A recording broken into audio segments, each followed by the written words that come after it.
As a frontline educational and healthcare professional, my course of action in the situation would be to remain calm, present, and intentional in how I respond, while managing multiple responsibilities at once.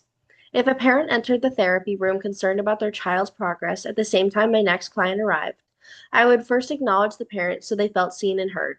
I would briefly validate their concern by letting them know that I understand why they are worried and that their child's progress is important. Even a short acknowledgement helps de escalate stress and lets the parents know that they're not being ignored. At the same time, I would be mindful that my next client has arrived and does deserve my full attention and uninterrupted therapy time.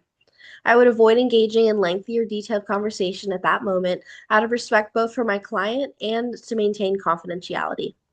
I would clearly explain that I have another session beginning, but I do want to give their concern the time and attention that it deserves.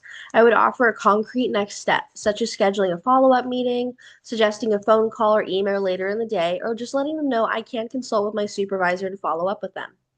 Providing a clear plan helps the parent feel supported rather than dismissed. I would then transition to greeting my next client so their session can begin on time and they feel welcomed and valued.